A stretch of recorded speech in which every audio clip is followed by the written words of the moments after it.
इसी के साथ साथ एक जो सबसे बड़ी प्रॉब्लम आती है वो ये है कि क्योंकि यहाँ पर पीछे की तरफ हमारी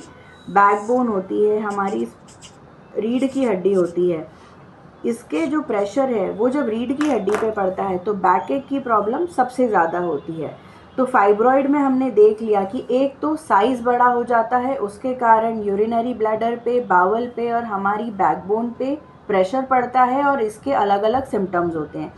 इसके साथ ही साथ जब हम यहाँ देखेंगे तो फाइब्रॉइड अगर बाहर की तरफ है तो इसके सिम्टम्स यूट्रस के अंदर नहीं आते। इसका मतलब ये है कि बार बार ब्लीडिंग होना,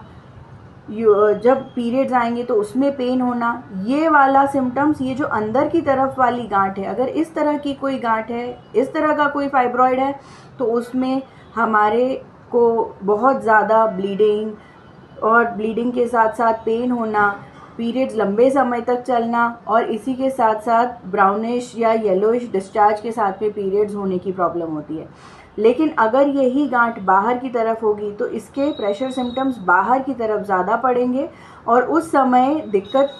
हमारे को पीरियड्स में नहीं होगी। तो कई बार पेशेंट्स का ये कंप्लेन रहता है कि मैडम मेरी गांठ इतनी बड़ी हो गई है लेकिन मुझे पीरियड्स में तो कोई प्रॉब्लम ही नहीं है, सोनोग्राफी कराई तभी पता चला है। तो ये बात अच्छी है, लेकिन अगर ये फाइब्रॉइड बड़ा हो जाता है तो इसके प्रेशर सिम्टम्स हमें बहुत ज़्यादा देखने को मिलते हैं और इतने भारी वज़न के कारण हमारे पेल्विस में या पेट में निचले हिस्से में ज़्यादा तकलीफ़ होती है। कोई भी फाइब्रॉइड जिसका साइज़ 5 सेंटीमीटर से ज़्यादा बड़ा हो उसको ऑपरेशन के द्वारा, दूरबीन के द्वारा आसानी से निकाला जा सकता है। लेकिन वहीं अगर छोटे फाइब्रॉइड रहें